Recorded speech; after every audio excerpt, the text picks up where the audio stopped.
ምንድነው ያገናኛችሁ? ምንድነው አንድ ላይ ያደረጋችሁ ነገር? ልዑልና አሁን እንግዲህ ገረሙ ስላለ ሁለቱ ሰላም ፈጥረው ሌላ አዲስ ነገር ሊገኝ ይችላል። እንዴት ነው ተመልሳችሁ የተገናኛችሁት? ልዑል ህመም ውስጥ ነው ያለው። ልዑል ኃይለኛ ህመም ውስጥ ነው ያለው። በዚህ በኃይለኛ ህመም ውስጥ እኔ የልዑልን መታመም አታውቅም? አሁን ምን ነው ታሟል? ምን ልዑል እንደታመመ ታውቃለህ? አንተ እነሱ ጋር የተደበቀ ለልዑል መፍትሄ ሊሆን ይችላል ብለህ የምታስበው የሆነ ነገር ከሌለ በስተቀር ሁለቱን ለማስማማት በምንም አይነት መንገድ ልታስባቸው የሱ ህመም እንግዲህ ብዙ ሚስጥር አለው ማለት ነው። እኔ አላውቅም። አንተ በተጨባጭ እንዲታማል እንዴ እንሄዳለን። ታዲያ ለሱ መፍትሄ መስጠት ካልሆነ ያበደ ሰውም አለ። ከዛ ከፋሚሊ ውስጥ እንትን ያሉ ያበዱ አሉ። ከማበድ አልፎ ደግሞ ጥቂቶቹ ህይወታቸውም የጠፋ አለ። ከእናንተ ጀርባ ምን እንዳለ ለመናገር እስከፈቀዳችሁ ድረስ ከኛ ጋር ነው። ቅድም በአባቱ ጉዳይ ነው እየታመመ የመጣው ስትለን ነበር እንዴ? ታፈሰን የሚያክል ሰውዬ እዚህ ጋር እያዋሸን ያለው ለብቻው ተወስዶ ተገሎ እዛ ሰው ጋር ቢያንስ ለ3 ቀን ምናምን ይቆያል። እንግዲህ ምን ማጋ ነው የሚቆየው? ከአያትዬ ጋር ይህን ስርዓት አሁን አይደለም ለዘመናት እየተወራረሰ የመጣ። ስለዚህ እኔም አሁን ልዑል ለመሰል ማንነት ፍለጋ ከመጣ ሰዓት በኋላ የሚሰማቸው ነገሮች ሁሉ ነገር አዲስ ይሆናል ማለት ነው። ማለት ምን አውቃለሁ እየዋሸሁህ ነው ማለት እንዴ? ምንድነው እያለ ያደረጋችሁት? እኔ አጎቱ ጋር የተደበቀ ሚስጥር እንዳለ ታውቃለህ ማለት ነው። ምክንያቱም ነግሬሃለሁ። እሺ እኛ ማንን እንመን? በምን ጉዳይ ነበር ስታወሩ የነበረው? የሚያስፈራ ነገር አለ? ከነሱ ጋር የምታወራው ከኛ ጋር ማታወራው ነገር አለ? እውነት አለ የምትሉ ከሆነ እውነትም ለኛ ችግር ለኛ ጭንቀት መፍትሄ እያበጃችሁ ከነበረ ለየብቻ ላውራችሁና እውነቱን ንገሩ። አሁን ግን ትንሽ ከባድ የሚያደርገው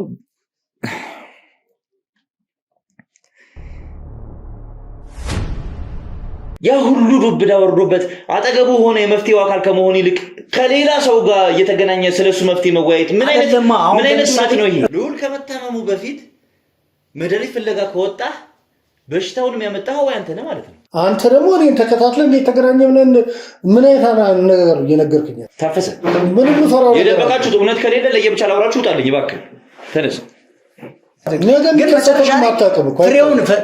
ፍሬውን ስለምፈልገው ነው የዚህ ነገር ፍሬውን ስለምፈልገው ነው አሁን ከዚህ ጋር በሰላም የምናወራው። አቶ ታፈሰ አንድ ይወጣልኝና ላውራው።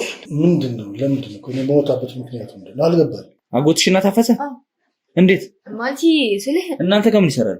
መጡ። እንዴት ነው የዛሬ 2 ወር ለተፈጠረ በሽታ ዛሬ ቁጭ ብለህ መፍትሄ የምትፈልገው? እስካሁንም መፍትሄ እየፈለግኩ ነበር። ደግሞ ሲወጣ ጭራሽ እሱን ለማጥቃት ነው እየተዘጋጃለሁ። በተለይ ደግሞ እናቴ መኖሯን በቃ ከሁሉም በላይ ቀለበቱ ስላወለቀ አብዶ ታሞ ሞተ ነው የምትይኝ? እዚህ ቀለበት ከሆነ አሁንም ደጋግሜ የምነግረው ለምን አይሞት? በትክክል ቀኑን አላውቅም፣ ግን ወይ 4 ወይ 5 ወር አካባቢ ከአንተ ከራቀ ከዛ በኋላ ብታደርገውም ጤንነት አይመለስም። እኔ እንጃ። እኔ ልዑል እንዲሆናል ብዬ አስቤ አላውቅም።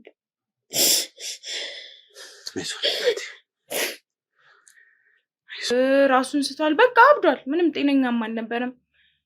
ኖርማል ይሄ ፊዚካል ህመም ብቻ ሳይሆን ሜንታል ህመም ጭምር ነበረ። ሐሙስ ዕለት ማታ ልዑል ሲመጣ እዚህ ቤት ላይ የነበረው ነገር ምንድነው የሆነው? ትንሽ ቆይቶ እሷ ላይ ቦክ ይላል። ደግሞ የሆነ ወሰድ ያደረገውና መልሶ እንትን ይለዋል።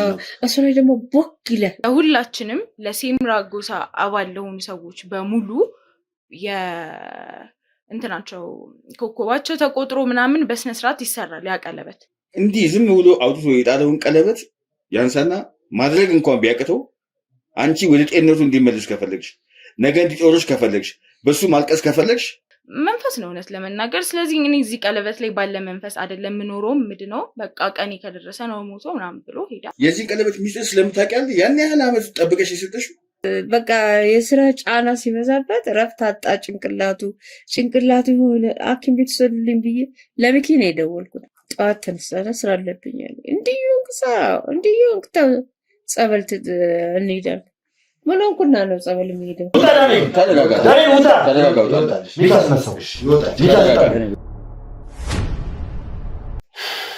አሁን ላይ ግን ልዑል ከራሱ ጋር አይደለም። እውነቱን ለመናገር ከሆነ ሰርግ ላይ እንደነበርን ታውቃለህ፣ ሁላችሁም ታውቃላችሁ። የምን ሰርግ? ምን ማለት ነው? ስለዚህ ነበር ነው እያለ እንዳዞረህ እየነገርካቸው ነበር። ትንሽ እያመመኝ ነው ራሴን አሁንም እያመመኝ ነው። ሾክ አድርጎኛልና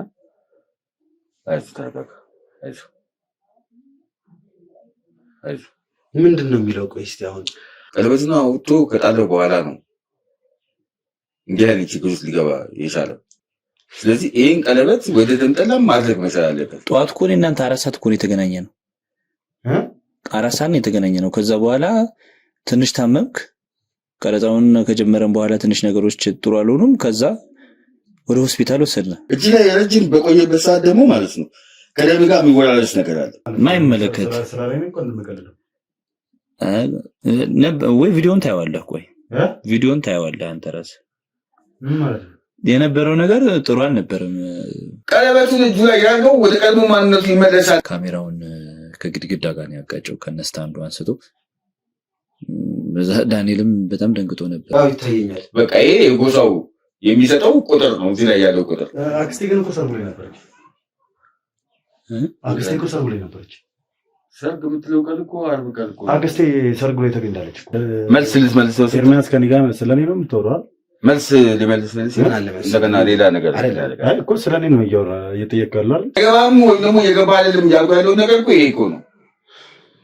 ከ1.2 ሚሊዮን ብር ቅድመ ክፍያ ጀምሮ የንግድ ሱቅ በመርካቶ ተክለ ሃይማኖት ለሽያጭ ያቀረብን ሲሆን ቢያሻው ነግደው አሊያም አከራይተው የሚያተርፉበትን የንግድ ሱቅ ከግራውንድ ፍሎር ጀምሮ የተለያዩ የካሬ አማራጮችን ይዘንላችሁ ቀርበናል። በተጨማሪም በዓሉ ምክንያት በማድረግ በድርጅቱ ተይዞ የነበረውን የፓኖራሚክ ቪው ያለውን የመኖሪያ አፓርትመንት ብሎክ የአዲስ አበባ እምብርት በሆነችው ፒያሳ ላይ ለአጭር ጊዜ በሚቆይ የማስታወቂያ ዋጋ ባለ 1 መኝታ 4.2 ሚሊዮን ብር ሙሉ ክፍያ፣ ባለ 2 መኝታ 7 ሚሊዮን ብር ሙሉ ክፍያ፣ ባለ 3 መኝታ በ10 ሚሊዮን ብር ሙሉ ክፍያ አሊያም 10%ን ከፍለው ቀሪውን በግንባታ ሂደት የግሎ ያድርጉ።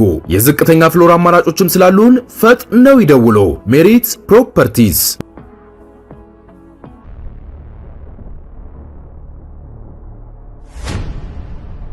በበዓሉ መሰረት የዛ ቤተሰብ አካል የቤተሰቡ አንዱ አካል ስትሆን ከፋሚሊ ውስጥ ቀለበት ታደርጋለህ። ያ የሚሰጥ ቀለበት በባህል ምንድነው የነሱን የሚያደርጉትን ያለውን መንፈስ እንደተቀበልክ ተደርጎ ነው የሚቆጠረው።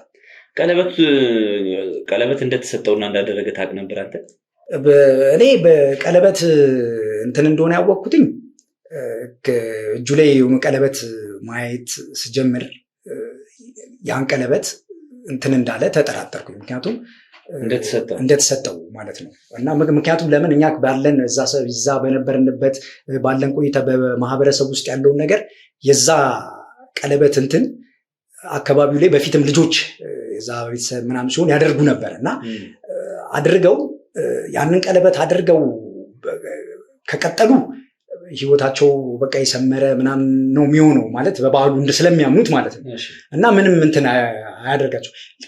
ከዛ በፊት ደግሞ አውልቀው እጃቸው ላይ ያንን ቀለበት ሳይኖር ምናምን የጠፋባቸው ይኖራሉ። እነዛ ሰዎች ግን የዛ አይነት ቀለበት ነው እሱ የሚያደረገው እና ምን ሲሆኑ ነው ያይቻለሁ። በብዛት ያበደ ሰውም አለ። ከዛ ከፋሚሊ ውስጥ እንትን ያሉ ያበዱ አሉ። ከማበድ አልፎ ደግሞ ጥቂቶቹ ህይወታቸውም የጠፋ አለ። አንዳንዶቹ ደግሞ በባሉ መሰረት ያንን ቀለበት ከዛ ህይወት ውስጥ እንዲወጡ ስርዓት አለው። ያ ጎሳ ስርዓት አለው። በስርዓቱ መሰረት ስርዓቱ ተከናውኑለት እንዲወጡ ማለት መውጣት ስለ አሁን አንዳንድ ሰዎች ከዛ ምክንያታዊ ከሆኑ ያንን ቀለበት አለማድረግ ሲፈልጉና ከዛ ህይወት ከዛ ስርዓት ውጭ መሆን ሲፈልጉ እና ምክንያታዊ ከሆኑ ያንን ቀለበት ከዛ ጎሳው የወጣ ሰው አለ። ምክንያት አቅርቦ ምክንያታዊ ሆኖ ሲገኝ ስርዓት አለው። የጎሳው ስርዓት አለው። በስርዓቱ መሰረት ያ ስርዓት ተከናውኑለት ነው ከዛ ህይወት ውስጥ በሰላም የሚያምኑበት ጎሳው አምኖበት ምክንያቱን አምኖበት ያ ስርዓቱን አምኖበት ከዛ ህይወት እንዲወጡ ይደረጋል። ያ ስርዓት አለው። በዛ ስርዓት መሰረት ማለት ነው። ካላመኑበት ስርዓቱን ካላመኑበት ደግሞ ምክንያታዊ ካልሆነ ይቀጥላል። ለዚህ ነው ብዙ ሰዎች አብደውም ህይወታቸውም ያለፋለ። ከዛ ደግሞ አሁን ባልኩ ደግሞ አሁን በስርዓቱ እየተሸኙና የራሳቸውን ሌላ ህይወት ደግሞ መሰረቱም አሉ። ይሄ ማለት ምን ማለት ነው? ስርዓቱ ልዑል እንግዲህ ያንን ቀለበት ተመሳሳይ ቀለበት ነው እንግዲህ እኔ ያየሁትኝ እና ያ ቀለበት እጁ ላይ አሁን የለም። ስለሌለ እንትን እያለው መጣ፣ እየተቀየረ መጣ ማለት በቃ እየሳተ መጣ እና ይሄ እንግዲህ እምነት ስለሆነ እምነቱን በዛ ቀለበት በኩል ነው እነሱ እምነቱን አንተ ላይ አድርገው እንድትቀበል የሚያደርጉ። ስለዚህ ምናለ ልዑል እንግዲህ ልጅ ነው ገና ልጅ ነው ስልብ ያው በሳልም ቢሆን እድሜው ገና ነው አይደል እንዴ? ስለዚህ ያንን እንግዲህ ቀለበት እሱ አላወቀም አድርጎ ከዛ በኋላ እንግዲህ ነው ወይ ጠፍቶበት ሊሆን ይችላል ወይ ደግሞ ቀለበት እንደዚህ ወይ አውልቆትም ሊሆን ይችላል፣ አያውቅም። በዚህ መሰረት ነው እንትን እየሆነበት ሄደው እያመመው የመጣው።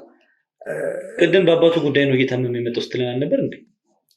እሱማ ማለት እንዴ መሰለ ከዛ በፊትማ እኔ የሚመስለኝ ያው ያባሉ ይመስለኝ ነበር ውጥረት ውስጥ ስለሆነ ጭንቅላቱ አልተረጋጋም ያልኩ በዛ ነው። አሁን ግን ቀለበቱን እኔ እጁ ላይ ያን ሳይ በቃ እኔ ራሱ ደነገጥኩና ሌሎች በፊት እስከያረጉት አይነት ተመሳሳይ ሲሆን ደነገጥኩኝ። በቃ አሁን ለዚህ ነው በቃ ብዬ እንትን አልኩኝ። ከዛ ሳስብ ያው እናትየው ነች ይሄን ነገር መቼም ቀለበቱ እንዲያረግ እንትን ያለችው እሱ ባያውቅም የዛ ስርዓት የግዴታ መቀበል ስላለበት ብለው እዛው የራሳቸው ፋሚሊ ሜምበር ውስጥ ሆኖ ያን ስርዓት ተቀብሎ እንግዲህ እየተወራረሰ ነው የመጣው።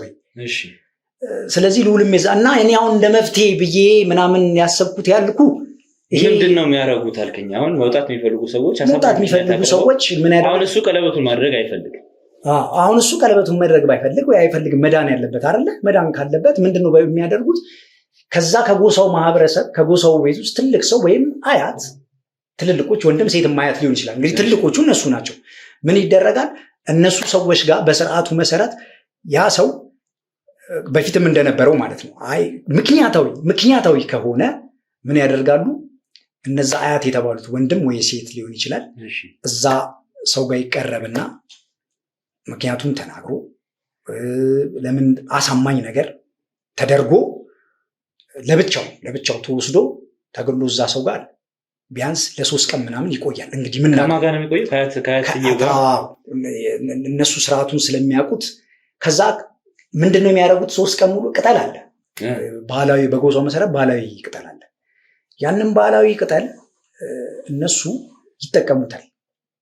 ያንን ባህላዊ ቅጠል ተጠቅመው ለ3 ቀን ተገለው ለብቻቸው ተደርገው እስከ 3 ቀን ድረስ እነሱ ስለሚያውቁት ለ3 ቀን ተገለው ይሄ ነገር ከዚህ ውስጥ ህይወት እንዲወጡ መጨረሻ ላይ ከ3 ቀን በኋላ አምኖበት ሆኖ በምርቃት ምክንያቱ አሳማኝ ስለሆነ በምርቃት እነሱ ይሸኙታል። ከዛ በኋላ ያ ሰው በፊት በሌሎችም የምናውቀው ከዛ በኋላ ያ ሰው ተረጋግቶ ከዛ ይወጡ የራሱን ህይወት ደና ሰላማዊ ህይወት ይኖራል። ካላመኑበትና ደግሞ እንትን ካላሉ በእርግማን ካላመኑበት ምን ካላሉ ምክንያታዊ ካልሆነ ሶስተኛው ቀን ላይ ከዛ በፊት ይሄ እንግዲህ የጎሳው የዛ ያለው ጎሳው ስርዓት ነው። ይሄን ስርዓት አሁን አይደለም ለዘመናት እየተወራረሰ የመጣ። ስለዚህ እኔም አሁን ልዑል በዚህ ስርዓት እንዲሄድ ይህን ስርዓት ተከትሎ ሄዶ ካልሆነ በስተቀር በአንዴ ልክ እንደንትን መድኃኒት ሰጥተው መታደነው ስላልሆነ ነው እስካሁን እኔ ቀስ እያልኩኝ ይህን ነገር እንትን እያልኩ የነበርኩ በማውቀው መሰረት ይሄ ነው ቀለበቱን ካየው በኋላ ምክንያቱም ተመሳሳይ ነው እንትኑ። ለዚህ ነው እኔም አሁን ይህን እያሰብኩ ያለሁት። ምንድን ነው የሚደረገው በእነዚህ እንግዲህ ተመልካቾቻችን ማይመጣ አዳዲስ ሀሳብ የለም፣ ማይመጣ ነገር የለም። አሁን ደግሞ እየሰማን ያለ ነው ልዑል መውጣት ከፈለገ ግዴታ የጎሳውን ህግ መከተል አለበት እያለ ነው። እንግዲህ በዚህ 3 ቀናት ውስጥ የሚካሄዱ ስርዓቶች ምን አይነት ስርዓቶች ናቸው? አንተ በግልጽ ታውቃቸዋለህ?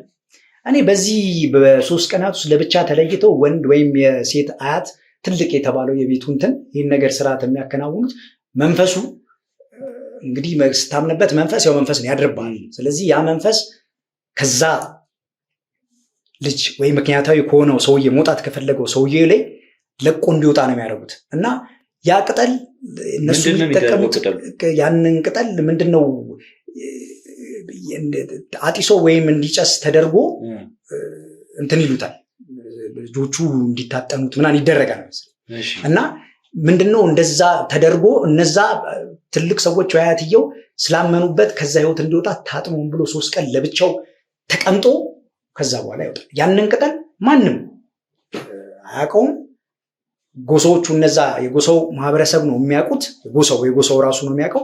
ያም ደግሞ አያትየው ብቻ ነች። ትልቁ ወይ እንዳያት ወይ ሴት አያት ትልቆቹ ብቻ ናቸው ይህን ነገር ቅጠሉ በስነ ስርዓት መጥቶ እነሱን ያከናውኑት። ስለዚህ ከዛ ከ3 ቀን በኋላ እነሱ መረቀው ይሸኙዋል። ከዛ በኋላ ታገግማለህ። እንግዲህ ይሄ የምነግርህ ነገር ከዚህ በፊት ያየነው እኔ እዛ ተወልጄ ሳድግ ሳይ በዛ ስርዓት ውስጥ ያንን ሳይ ባይኔ ያበደውም ሲያብድ መውጣት የፈለገውም ደግሞ እነሱ አምነው መረቀው እንደዚህ ሲያስወጡት ስለነበረ ይሄን ማለት ነው። ስለዚህ ለመጀመሪያ ጊዜ ነው የሰማነው ይሄንን መውጣት የሚፈልግ ሰው ተመርቆ ይሸኛል የሚል ለመጀመሪያ ጊዜ ነው። ከጎሳው አባላት አልሰማንም። ለመጀመሪያ እውነት ይሁን ውሸት የሚለውን እናጣራለን በራሳችን መንገድ ተመልካቾቻችን። ስለዚህ ይሄን መፍትሄ እንትን ስትሉ ነበር፣ ስትነጋገሩ ነበር። አንተ ከዚህ በፊት እዛው አካባቢ ላይ ምናልባት ቀለበቱን አልፈልግም ብለው በመጣል በሆነ መንገድ ዝም ብለው በራሳቸው መንገድ ከጎሳው የወጡ ወይ ደግሞ ቀለበቱን ከጣታቸው ላይ አውልቀው የጣሉ ሰዎች ምን ሲሆኑ አይታል? እኔ በዚህ ስርዓት ውስጥ ሳያልፉ ቀርተው ጥለው ያበዱ አብደው በቃ ምንም ሳይሆንላቸው ህይወታቸውን ያለፈ አውቃለሁ። አሁን ባልኩ መሰረት ደግሞ ሄደው ስርዓቱን አክብረው ሄደው በዚህ መሰረት ደግሞ ሄዱ ከዛ ጎሳ ሜምበር ከዛ መንፈስ ወጥተው የራሳቸውን ህይወት በስነ ስርዓት እየመሩ ጤናማ ሆነው ትልቅ ቦታ የደረሱ ሰዎችን አውቃለሁ። ስለዚህ ያ መንፈስ እንዲህ ዝም ብለህ አይ በቃ አይሆንም ይሄ ተራ ነገር ነው ምናምን ብለህ በተለያየ በህክምና በምን በህክምና ብዙ ገንዘባቸውን አውጥቶ ምን ብለው ምንም ያልሆነላቸው ሰዎች አሉ። ስለዚህ እነዚህ ሰዎች ይሄ ባህላዊ ህክምና ይሄ መንፈስ ነው፣ በመንፈስ የሚዳኝ ነው፣ በራሳቸው በጎሳው የሚወጣ ነው። ምክንያቱም በህክምና የምታደርገው ስላልሆነ ነው ይሄ ነገር እና እንደዚህ አይነት ልጆች ነበሩ ሰፈር ውስጥም የሞቱ በህይወትም የኖሩ አብደውም የቀረው። ምክንያቱም በህክምና ሁሉ አይ ነገር ተራ ነው ተብሎ በህክምና እየተከታተሉ ምንም ሳይሆን ቀርቶ ይኸው እንደዚህ አብዶ የቀሩ ልጆች አሉ። ስለዚህ እኔ ደግሞ ልዑል የወንድሜ ልጅ እንዲሆን ስርዓቱን ስለማቀው እንዲሆን ስለማንፈልግ የዚሁ አንድ የጤናማ ውጤት ተመርቆ ወጥቶ ጤናማ እንዲሆን ከመፈልገው አንዱ ነው። ለዚህ ነው። ስለዚህ ይህንን እኮ የምታውቅ ከሆነ ግልጽ ነው። በቃ ልዑል ታመመ፣ ቀለበቱን አላደርግም አለ፣ እንደዚህ አይነት ህመም ውስጥ ገባ። በቃ ይሄ እኮ መፍትሄውን ታውቀዋለህ አንተ። በዚህ ጉዳይ ምንድን ነው የምትወያዩት? አሁን እንግዲህ በዚህ መወያየት ምንድን ነው አዲስ ነገር እኮ አይደለም እየበጠራቸው። አሁን ጎሳው እንዴት ሊያድነው እንደሚችል እየነገሩን ያሉት እንግዲህ ተመልካቾቻችን። እነሱ እያሉ የነበረው ደግሞ መፍትሄ እያበጀን እየተመካከርን ነበር፣ አዲስ ነገር ለመፍጠር እየሞከርን ነበር ነው ያሉት። ታዲያ ይሄ እኮ አዲስ ነገር አይደለም። ታዲያ አዲስ ነገር ባይሆንም ግን ማለት ነው አሁን ሉል የገባበት ችግር ግን ይሄ መፍትሄ ካልሰጠኸው በሌላ መፍትሄ ሊወጣ አይችልም። ስለዚህ 3ቴና 4ቴ ተገናኝቶ የሚያመካክር ነገር ነው ይሄ ነገር። ማመካከር ሳይሆን ምክንያታዊ መሆን። አሁን ከጎሳው ሲወጡ እንዳልኩ እዛ ተመረቀው ምናምን ሲወጡ ሲል ምክንያታዊ መሆን አለበት። ምክንያታዊ ሆነ ነው የምትወጣው። ስለዚህ እኛም ደግሞ ልዑል ምክንያታዊ ሆኖ ከዛ ህይወት ምክንያታዊ ሆኖ ጎሳው ካልተቀበሉ እኮ እነዛ ሰዎች ያልኩ ምክንያቱ ተቀባይነት ከሌለው እንትናይ ረግመው ሁሉ አንተ እንዳጠፋ ጎሳውን እንደበደልክ ተደርጎ ነው የሚቆጠረው። ስለዚህ ምክንያታዊ ስትሆን ነው እነሱ ግን የልዑል ደግሞ ምክንያታዊ ነው። አንደኛ ልዑል ልጅ ነው፣ ገና ብዙ እንትን የሚጠበቅበት እንትን ነው። ሁለተኛ ደግሞ ይህንን እሱ የዛን ጎሳ ይሄ ላይፍ ህይወት ምናምን ልዑል በደንብ አያውቅም። ምክንያቱም እያወቅህ አንተ ያንን የጎሳውን ላይፍ። ስለዚህ ምን ማድረግ አለብን ብላችሁ ነው ያስቀመጣችሁት? አሁን ነጥብ በነጥብ እንግዲህ ኦልሬዲ ህግና ስርዓት ነው። በህግና በስርዓት ጉዳይ ወይ ህጉን ለመሻር ወይ ስርዓቱን ለመሻር አልተመካከራችሁ፣ ወይ ህጉን ለማሳደግ ወይ ስርዓቱን ለማሳደግ አልተመካከራችሁ። ስለዚህ አሁን እያልከኝ ያለው ምክንያታዊ እንዲሆንና እነዛ ሰዎች ሊቀበሉት የሚችሉትን ምክንያት እንዲያቀርብ ተመካክረናል አልከኝ።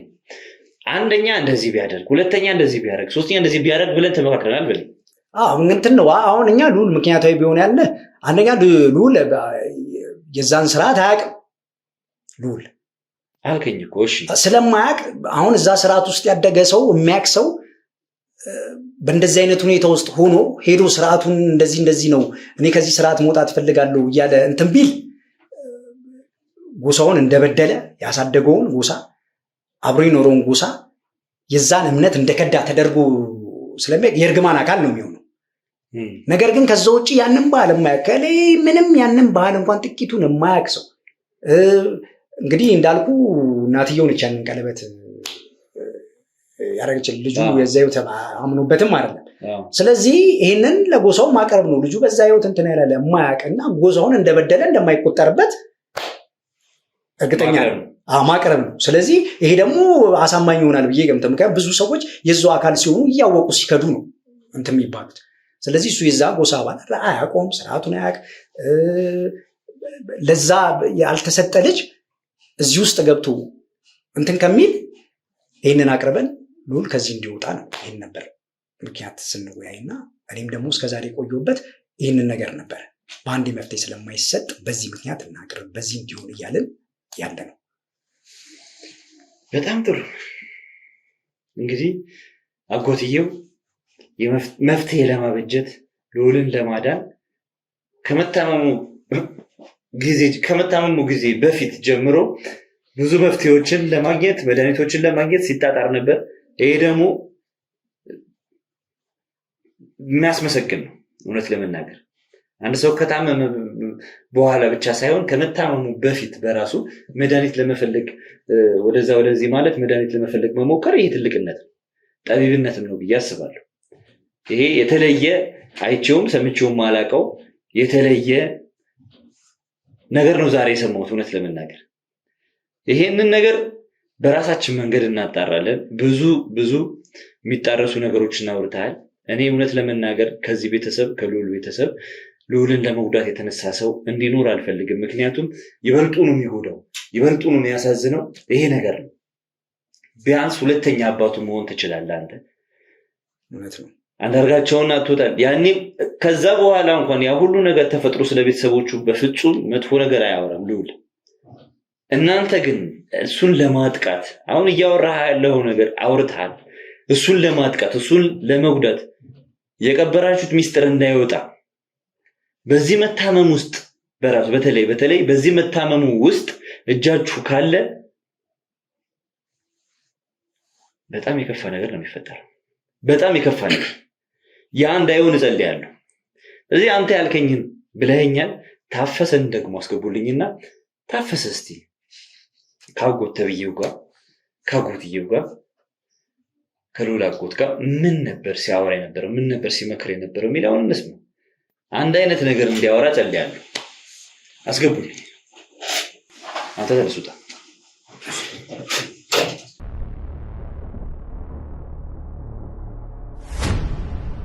ተመልካቾቻችን ታፈሰ እንግዲህ የዚህ ሁሉ ነገር ነው፣ የዚህ ሁሉ ታሪክ እስካሁን የተፈጠሩ ታሪኮች አካል ነው ማለት እንችላለን። ዘነበ መጀመሪያ ከጠራቸው ስሞች መካከል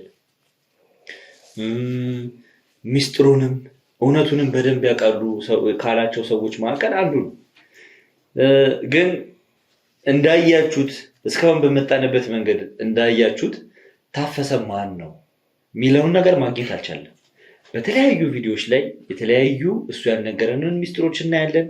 በተለያዩ ደግሞ ቪዲዮዎች ላይ የተለያዩ ነገሮችን ይነግረናል።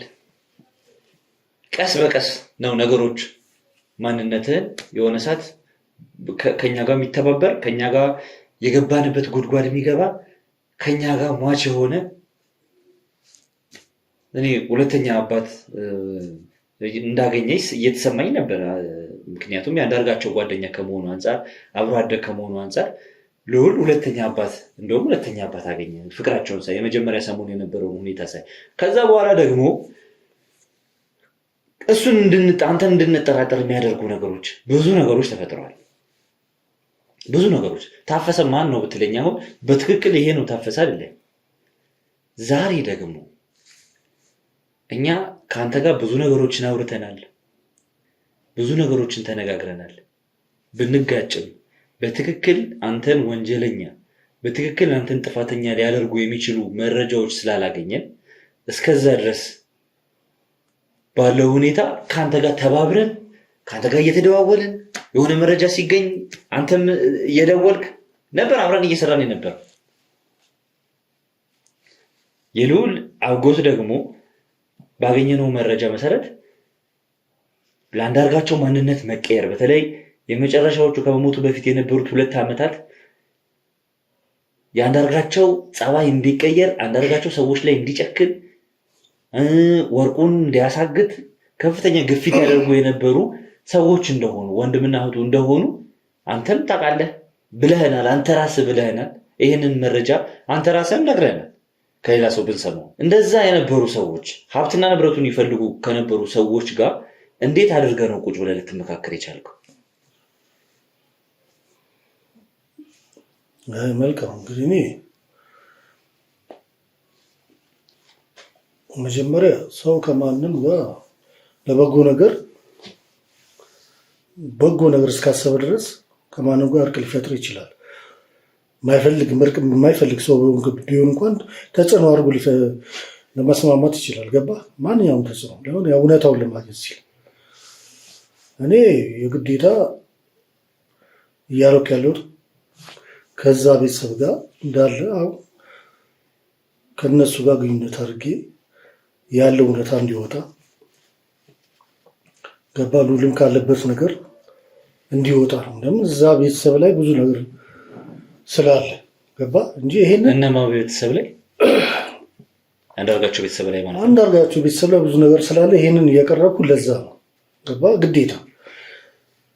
ግዴታ በመከራ ነው። እንደውም በገጠመኝ ስለመጣ ነው እዚህ ጋር። ለምን መስሪያ ቤቱ ስለላከው ለኮርስ ስለላከው ነው እንጂ እኔ እዛም ልሄድ ነበር መጀመሪያ በቃ ልሄድ ነበር። አሁን እኮ እዚህ ስለመጣ እሱ ለ1 ወር ጊዜ መጣ እንደው ድል ነገሩ ነው እንጂ የሚሰራበት ቦታ ሁላ እኔ ልላቀቀው አላሰብኩኝ። እንደው ሀሳቡ ነበረ እዛ የመሄድ የማውራት በልዑል ጉዳይ ግድ ነው። ለምን ለኛ አልነገርከንም? እንደዚህ አይነት ቦታ ይኖር እንደዚህ አይነት መምህር ነው እኛ መጥቶ እኮ ነው ያገኘነው። አንተ ጭራሽ አልነገርከንም እኮ መጀመሪያ። በእርግጥ ልዑል ያውቃል እዛ አካባቢ ስለመኖሩ እርግጠኛ ባይሆንም ያውቃል መምህር እንደሆነ ቤተሰብ እንዳለው በደንብ አጎቱ ነው ያውቃል። ነገር ግን አንተ መፍትሄ ይኖረዋል የሆነ ያዘው ሚስጥር ይኖራል ብለህ ነበር ልታገኘው ልትሄድ የነበረው አይደል? ለምን ለልዑል አልነገርከውም? ማለት እኔ በራሴ መንገድ የምፈታው ስለሆነ መቼም ቢሆን እነሱ ለልዑልም እኮ ያልነገርኩት ስለሱ ዘመድ እንዳለው ያውቃል እንጂ እሱ ሉሉን ፍላጋ መጥቶ ያውቃል እንዴ? ራሱ አጎትዬው ገባ? ሉሉ እኮ ብዙ ነው የተጎዳው። ይሄ ሚስጥር ማግኘት ያቃተው አጎቱም ስለራቀው ገባ? ከልጅነት ማን ነው ይቀርበው የነበረ ለሉሉ? እዛ ጋር ያለው ስጋነት እንጂ እኮ እኔ ለቤተሰቡ የምቀርብ ሌላ ነገር የለም። የግዴታ ግን ይሄን ሚስጥር ራሴ አውቄ በራሴ ከዛ በኋላ ከደረስኩበት በኋላ ወደ እናንተም ልመጣ ሲል ይሆናል። እውነታው እንግዲህ ሲደርስ አቅሜ በላይ ሲሆን እውነተኛ መረጃ ሲሆን ወደ እናንተም ልመጣ ይችላል ብዬ አስባለሁ። ከባለበለዚያ ነገሮች ላይ ይፈቱ ይችላሉ ብዬ እያሰብኩ ስለነበር ገባ? ስለዚህ በዛ የተነሳ ነው እሱም በአጋጣሚ ለኮርስ ነው ምናምን ምክንያቱም ትምህርት ቤቱ ያው መስሪያ ቤቱ ላከው አግኝቶት ግን እዛ እስከሚሄድ ድረስ ወስኛለሁ። መፍትሄ ለማግኘት ግድ ነው ገባ? ግን እዚህ መምጣቱ ለእኔ የሚጠቀመን ይኸው እየተመላለስኩኝ ያለሁት። እሺ እንግዲህ እዛ ድረስ ሄጄ ላወራው ነበር በልዑል ጉዳይ በወርቁ ጉዳይ ብዙ የሚያውቃቸው ነገሮች አሉ ነው እያለን ያለው። ስለዚህ ብዙ የሚያውቃቸው ነገሮች አሉ። ከዛ በፊት እንግዲህ ከኛ ጋር እያወራ በነበረበት ሰዓት እሱ ከመምጣቱ ከክፍለ ሀገር ከመምጣቱ በፊት ከዚህ ለኮርስ ብዬ ነው ለስልጠና ነው የመጣሁት ብሏል። ለስልጠና ከመምጣቱ በፊት እኔ ላገኘው ልሄድ እዛው እያሰብኩ ነበር ልሄድ ነበር እያለ ነበር። ነገር ግን እዚህ ከመጣ በኋላ ለመጀመሪያ ጊዜ ሲገናኙ ከፍተኛ ጸብ ነው የተፈጠረው። ለምንድን ነው ይሄ ሆኖ? እንግዲህ ልታገኘው ስለሆነ ነገር ልታማክረው ሐሳቡ የነበረ ሰው እዚሁ አጠገብ ሲመጣ በእንደዚህ አይነት መልኩ መቀበል ነበር፣ በእንደዚህ አይነት መልኩ ጸብ መፈጠር ነበረበት። እንግዲህ እውነታውን የሚያውቀው እሱ ነው። እኔ ይፈጠራል ብዬ ጸብ አላስብም። ግን ይህን ነገር በቃ አንተ በእርግጠኝነት ተጨባጭ የሆነ ነገር ስላለ እሱ ጋር ለምን ከነካው አይነት ስሜት ሊሰማው ይችላል። አላውቅም። ግዴታ ግን የዋል ሊደር እንጂ እንግዲህ እውነታው አትቀርም።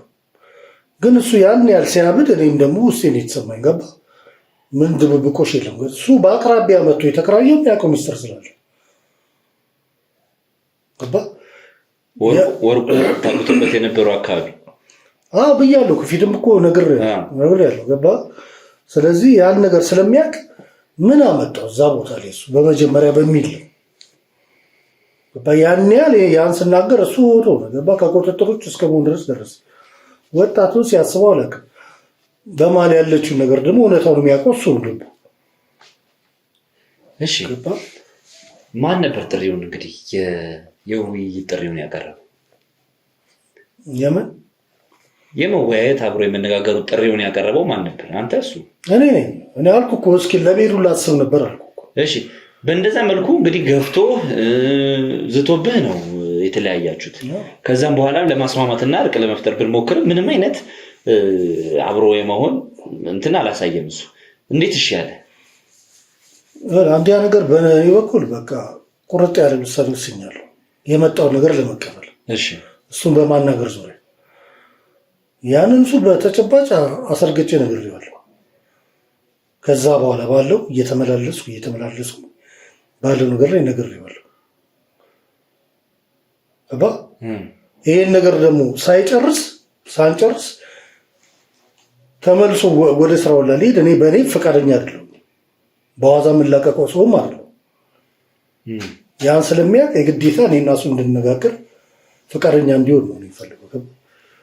ምን ነበር በምን ጉዳይ እንድናወራ ፈልጋለሁ ነው ያልከው? ያው እኔ ሌላ ምንም አይደለም፣ በልዑል ባለው ጉዳይ ላይ ነው በቃ እንድናወራ የፈለጉት። ልዑል በአሁኑ ሰዓት ባለበት ጉዳይ ላይ ነው እኔን ማወቅ የፈለግኩት። ምን አገናኘው ልዑል አሁን ያለበት ጉዳይ እና አጎቱ ምን አገናኛቸው? ማለት እሱ ቤተሰብ እንደመሆኑ መጠን ገባ። የግድ ገረመውን ማለት ነው ቤተሰብ እስከመሆኑ መጠን በእነሱ ቤተሰብ ውስጥ ያለውን ነገር ሊያውቅ ይችላል ብዬ ስለምገምት ሰላም ቢፈጥሩ በሚል ነው። ሰላም ቢፈጥሩ ማናማ የግዴታ ልዑልና አሁን የግዴታ ገረመው ስላለ ሁለቱ ሰላም ፈጥረው ሌላ አዲስ ነገር ሊገኝ ይችላል ብዬ ስለምናምን ነው ገባ። ስለዚህ ሰላም ፈጥሩ የግዴታ እሱ ጋር ከጨረስኩ በኋላ እኔ ልዑልን አገኛለሁ። የፈለገ ነገር መስዋዕት ተከፍሎ ልዑል ከእሱ ጋር እሱና እሱ ጋር ብቻ ያለውን ነገር መጨረስ እንዳለበት አምናለሁ።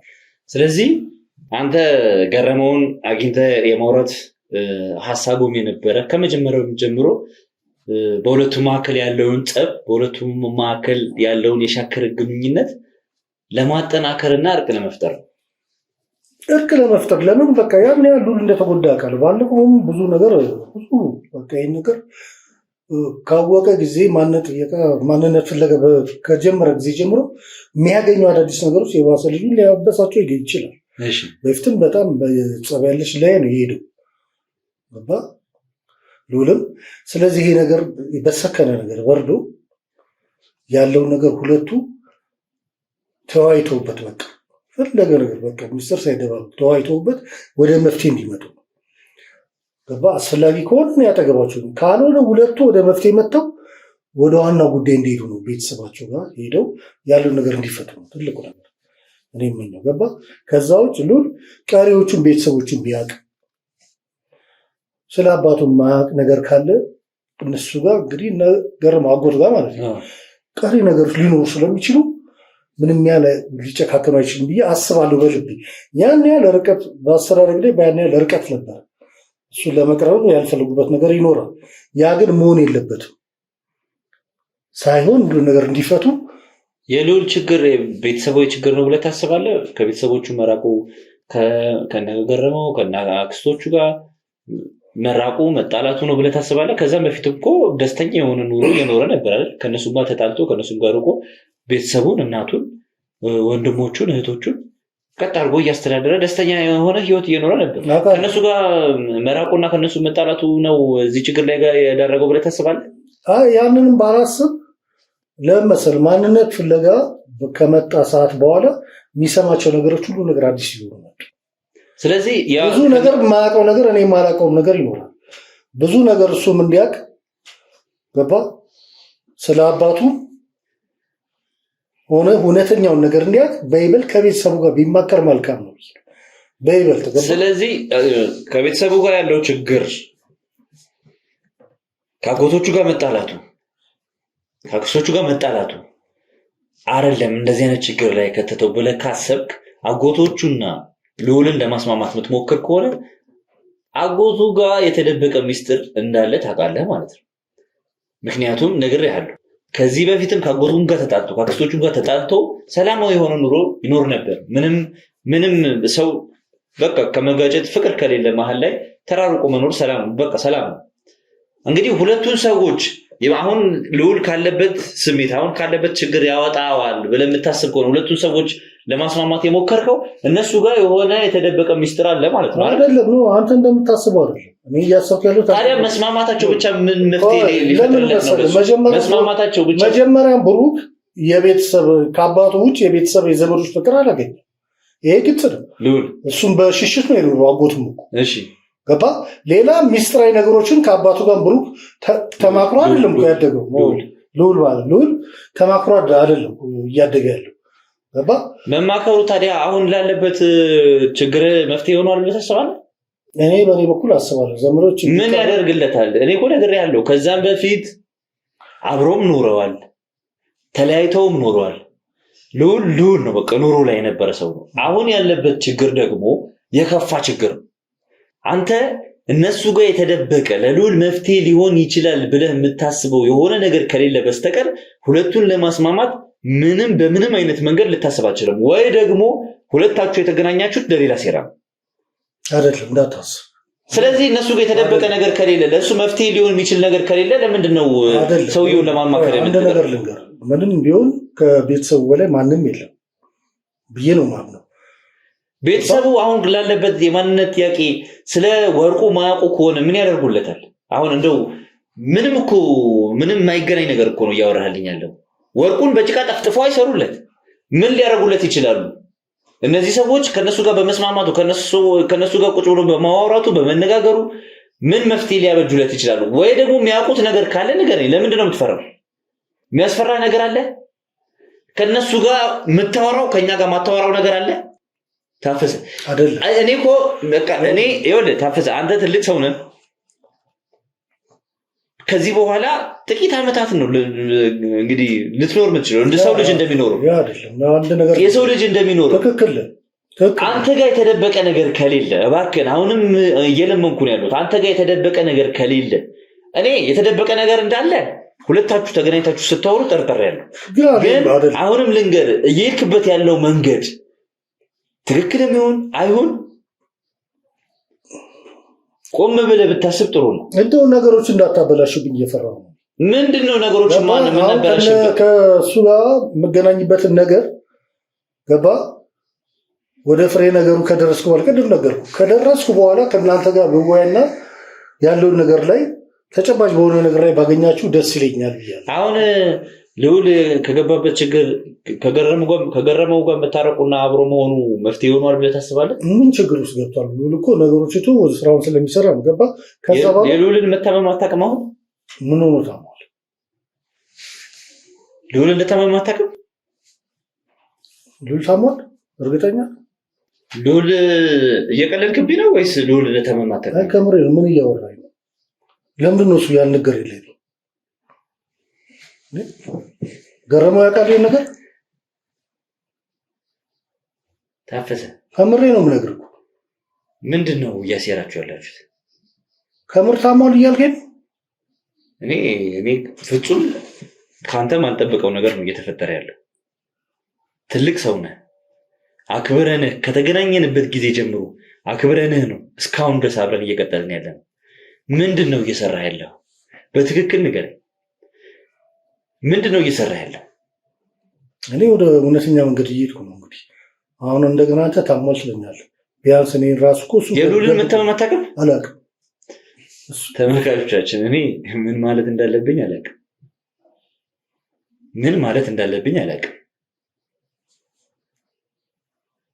ለዚህም ነው ብቻ ለብቻ ላውራቸው ያልኩት። ፍጹም ይሄንን አልጠበኩም። እውነት ለመናገር ገረመውን አስገቡልኝ። ይምጣና ይነግራል። እሱ በምን ጉዳይ ስታወሩ እንደነበር፣ በምን ጉዳይ ስትመካከሩ እንደነበር ይነግራል። እሱ ግባ ነገው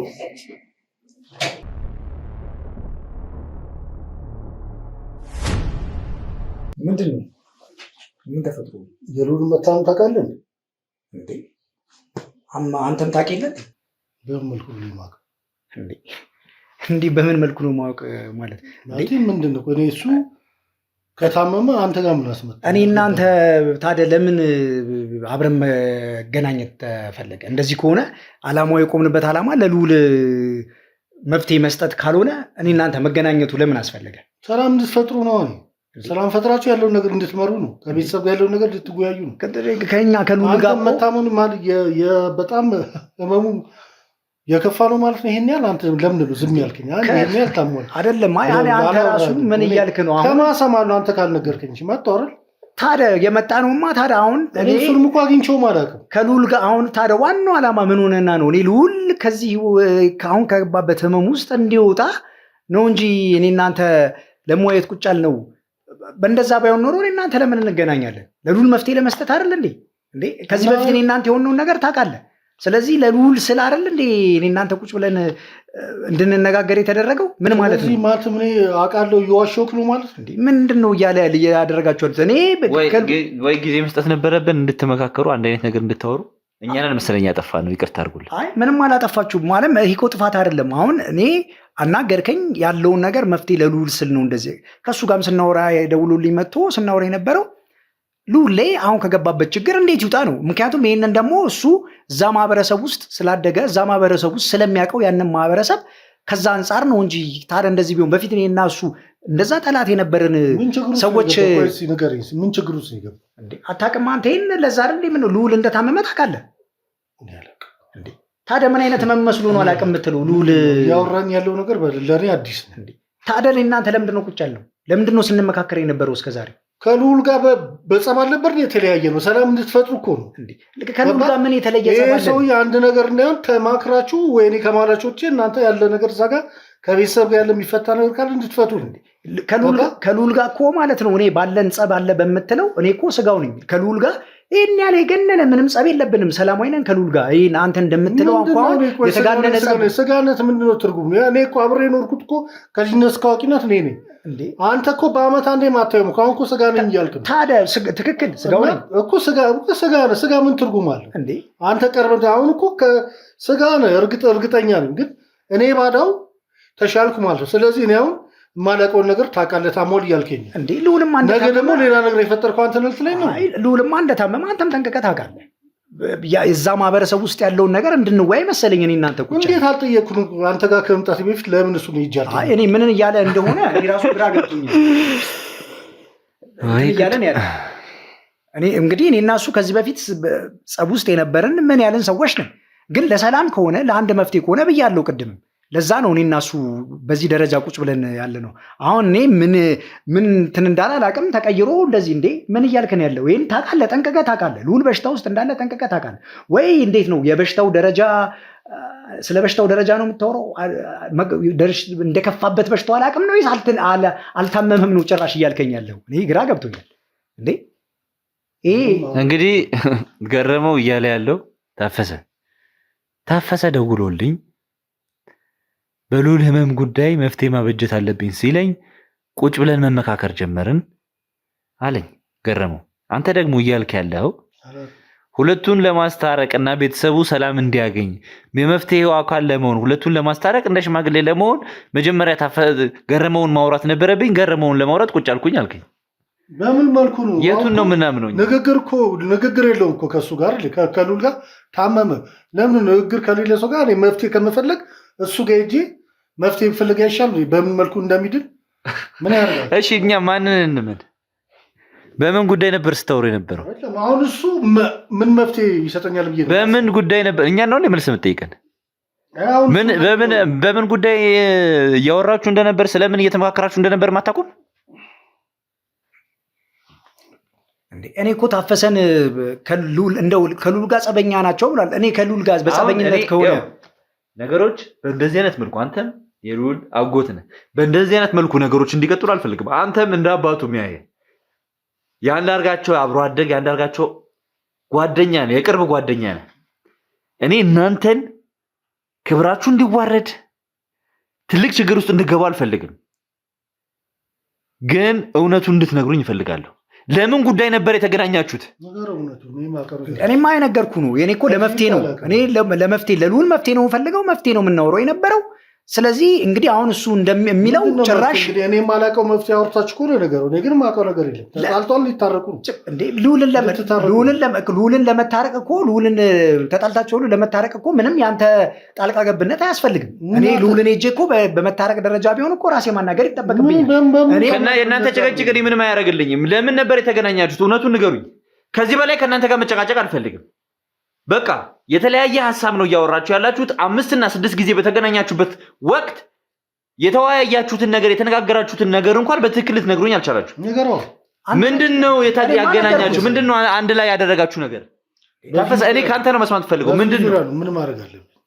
በዚሁ ዙሪያ ነው እንግዲህ እኔ እንዲስማሙ እንዲታረቁ ፈቃደኛ አይደለም የምትነግረኝ? አሁን በዚሁ ዙሪያ እኮ ሌላ አሁንም ድጋሚ ስህተት መስራት ትፈልጋለህ? አሁን አንተ ያመንከው እሱን ነው ያመንከው። አሁንም ስህተት መስራት ትፈልጋለህ? ምን ስህተት አለ? መጀመሪያስ ምን ስህተት ሰራው?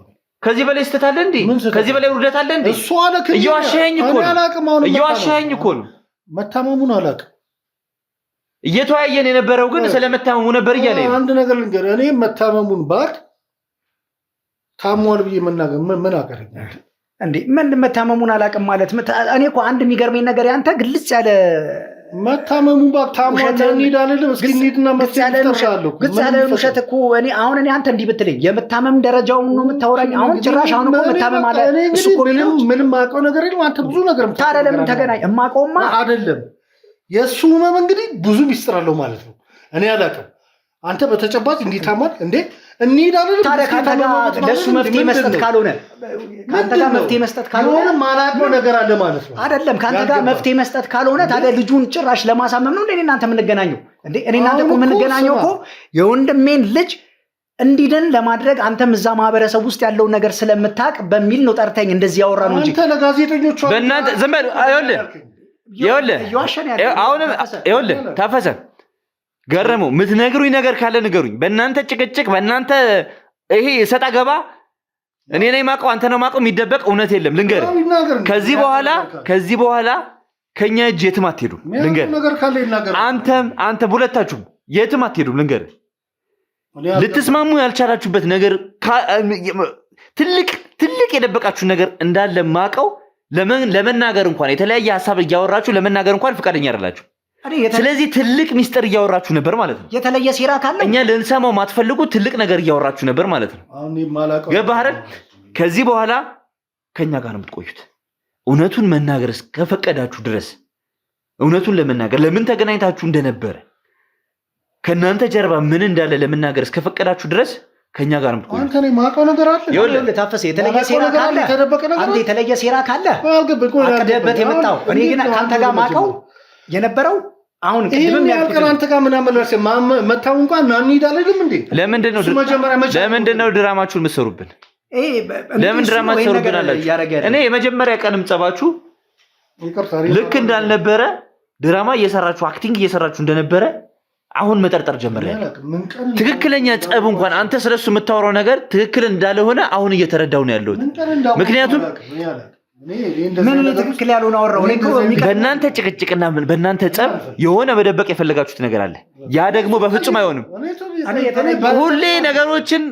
ሁሌ ነገሮችን ማሸሽና ከራስ ማራቅ አትችልም። ተገኝተሃል ዛሬ ታፈሰ። ከዚህ በኋላ ከኛ ጋር የምትቆይ ተመልካቾቻችን፣ እኔ ምን መናገር እንዳለብኝ አላውቅም። በቃ ለመፍትሄ አካል ይሆኑናል፣ የሆነ ነገር ያመጡልናል ያልናቸው ሰዎች በሙሉ ችግር ይዘውብን እየመጡ ከጀርባቸው የሆነ ነገር አንጠልጥለውብን እየመጡ ነው ያሉት። ታፈሰን የሚያክል ሰውዬ እሺ ከሱስ ጋር ከገረመውስ ጋር ልዑል ጸብ ውስጥ ነበረ፣ የሆነ ነገር ውስጥ ነበረ እንበል። ታፈሰን የሚያክል ሰውዬ እዚህ ጋር እየዋሸን ያለው ከ1.2 ሚሊዮን ብር ቅድመ ክፍያ ጀምሮ የንግድ ሱቅ በመርካቶ ተክለ ሃይማኖት ለሽያጭ ያቀረብን ሲሆን ቢያሻው ነግደው አሊያም አከራይቶ የሚያተርፉበትን የንግድ ሱቅ ከግራውንድ ፍሎር ጀምሮ የተለያዩ የካሬ አማራጮችን ይዘንላችሁ ቀርበናል። በተጨማሪም በዓሉ ምክንያት በማድረግ በድርጅቱ ተይዞ የነበረውን የፓኖራሚክ ቪው ያለውን የመኖሪያ አፓርትመንት ብሎክ የአዲስ አበባ እምብርት በሆነችው ፒያሳ ላይ ለአጭር ጊዜ በሚቆይ የማስታወቂያ ዋጋ ባለ 1 መኝታ 4.2 ሚሊዮን ብር ሙሉ ክፍያ፣ ባለ 2 መኝታ 7 ሚሊዮን ብር ሙሉ ክፍያ፣ ባለ 3 መኝታ በ10 ሚሊዮን ብር ሙሉ ክፍያ አሊያም 10%ን ከፍለው ቀሪውን በግንባታ ሂደት የግሎ ያድርጉ። የዝቅተኛ ፍሎር አማራጮችም ስላሉን ፈጥነው ይደውሉ። ሜሪት ፕሮፐርቲስ። ተመልክታችኋል። ሁለት አይነት ነገር ነው እያወሩ ያሉት።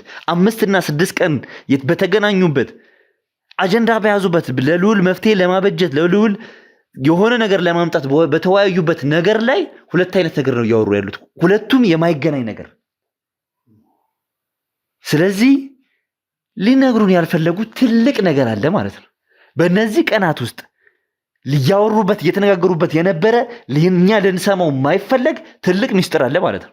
ይሄም የነሱ ጸብ ሆን ብለው የታቀደበት ሆን ብለው የኛን መስመር ለማስቀየስ ሁለቱ ጸበኞች ናቸው ለማስባል የተደረገ ነገር እንደሆነ አሁን በግልጽ እየተረዳሁት የምገኘው። ምክንያቱም የመጀመሪያ ቀን በራሱ ሲገናኙ ያሳዩት ነገር ፍጹም ተመልሰው የሚገናኙ አይመስሉም ነበር። ጭራሽ ይገዳደራሉ ብለን ሁላ ፈርተን ነበር እኛ ከነበረው ነገር አንፃር። ከዛ በኋላ ደግሞ ተመልሰው ፍቅር ሆነው 5 እና 6 ቀን ለልዑል በተጣሉበት ሰው መፍትሄ ለማበጀት እየተመካከሩ ነበር። ተመልሰን ስንመጣ ደግሞ የተወያዩበትን ነገር እንኳን በትክክል አያውቁትም ሁለቱም። ከዛ ተመልሰው ለመጣላትና አንተ ድሮም ለመባባል እየሙከራ እያደረጉ ነው። ምክንያቱም ተሸውደናል። መጀመሪያ የተጣሉ ስለመሰለን የተጋጩ ስለመሰለን ርቀናቸው ነበር። ስለዚህ አንድ ላይ ሆነው እየሰሩት ያለው ነገር እንዳለ እየሰራችሁ ያለው ነገር እንዳለ ደርሰንበታል። ከዚህ በላይ ምንም አይነት መረጃ ብሰማ ከዚህ በላይ ካየሁትና ከሰማሁት እውነት በላይ መረጃ ሊሆን የሚችል ነገር የለም። ተመልካቾቻችን ሁለት ትልልቅ ሰዎች ሁለት ትልልቅ ውሸት ነው ያዋሹን ዛሬ። ፍጹም ይሄ ይፈጠራል ብዬ አላሰብኩም ነበር እኔ ፍጹም። ለልዑል ጤና መመለስ ለልዑል ወደ ስራው መመለስ የቻልነውን ሁሉ እናደርጋለን። ተመልካቾቻችን እንደዚህ አይነት ትንንሽ ድራማዎች ትንንሽ ሐሳቦች በፍጹም አያሸንፉንም፣ ወደ ኋላ አይመልሱንም። እሱን ጤና ለመመለስ አሁን እየተጠራጠርኩ ነው። የቀለበቱ መውለቅ ብቻ ሳይሆን እርግጠኛ ባልሆንም የቀለበቱ መውለቅ ብቻ ሳይሆን ከጀርባም የሆነ ሰው የሱ መታመም እጅ እንዳለበት አሁን እየተጠራጠርን ነው የምንገኘው። ተመልካቾቻችን ማን ነው ከዚህ ጀርባ ከልዑል መታመም ጀርባ ማን ነው ያለው የሚለውን ነገር በቅርቡ የምናሳውቃችሁ ይሆናል። ልዑልም ሙሉ ጤናው ተመልሶ ቁጭ ብሎ እናንተን የሚያመሰግን ይሆናል። ከጎኑ ሆናችሁ እንግዲህ ተመልካቾቻችን ሁሉም ሰው በሃይማኖቱ ዱዓ እያደረገለት እየጸለየለት ነው የሚገኘው። ለዚህ ደግሞ እጅግ በጣም እናመሰግናለን። አብራችሁን ስለቆያችሁ ይህንን ጉድ እንግዲህ አብራችሁኝ ስለሰማችሁ እጅግ በጣም አመሰግናለሁ። ይህንን ቻናል ሰብስክራይብ ያላደረጋችሁ ሰብስክራይብ በማድረግ ቤተሰብ ሁኑ። ኮሜንት ላይ ደግሞ ሐሳብ አስተያየታችሁን ጻፉልኝ። መልካም ጊዜ ያዛችሁልኝ ሂዱ።